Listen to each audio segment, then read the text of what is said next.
Hello everybody, it's Father Rich here with another video. I pulled a bunch of albums for a video I intend on making, my favorite UK punk bands from the 80s by volume, the ones I have the most of. And I was going to probably do that this Friday, but I watched EmbryonicRobot video just maybe less than an hour ago. 5 albums I will never get rid of or ever sell. Now I know this has been going around this thread. I don't really remember who started it. I'm going to leave a link to Embryonic Robot's video. And if you're not subscribed to him, subscribe to him. And I'll try and figure out who the original person was, and I'll leave a link to them. Now my take is a little bit different. The ones that I've watched is more like for sentimental reasons and all that. I've gotten to the stage where, for me, records they're just things. I know some are more sentimental than others, but the bottom line is they're just things. And I'm in the twilight years of my life, So I decided to start selling some of these things.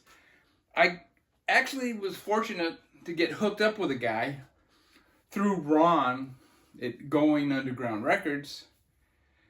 I was in the record store and I asked him, I go, because I've been selling stuff, and I go, how much, would I get for like selling my original 7-inch Minor Threat 7 inches?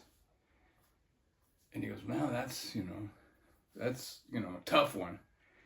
And there was a guy in the store, and I had seen the guy. He was looking in the death metal section. He called him over, and I took off, and he asked him, hey, do you want original Minor Threat 7 inches? And he goes, yeah, sure. So then he called me over, and then we started talking. And I said, okay, I'll bring in a bunch of records. And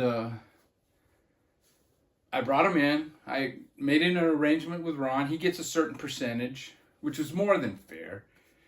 Most of them, it depends. We're kind of going on Discogs, but not completely.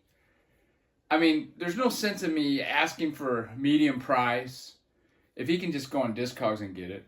But a lot of these records, you're not going to find on Discogs unless you're paying ridiculous amounts.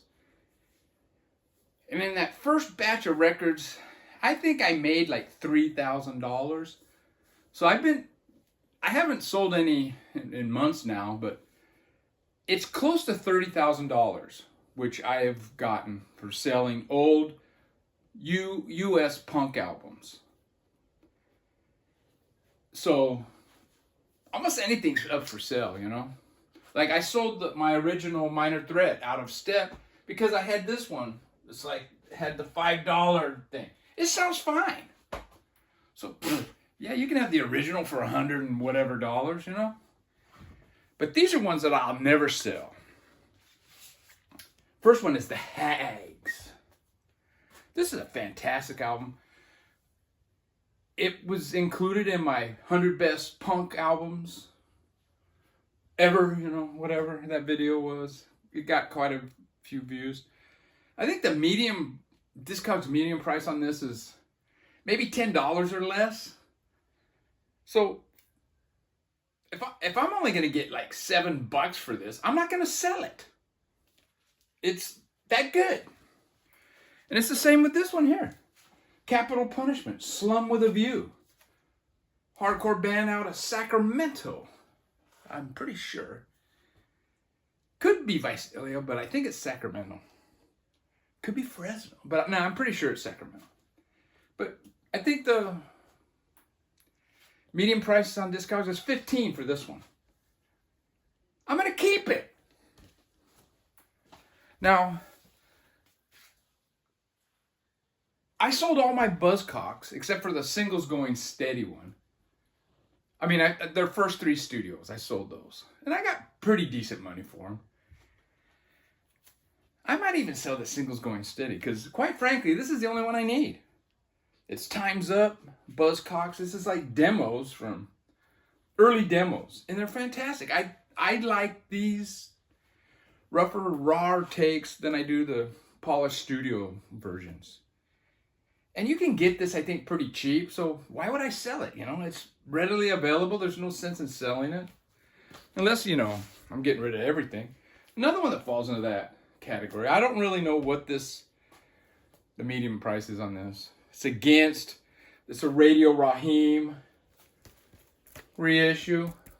Really good label. And this is a LA band, hardcore punk band.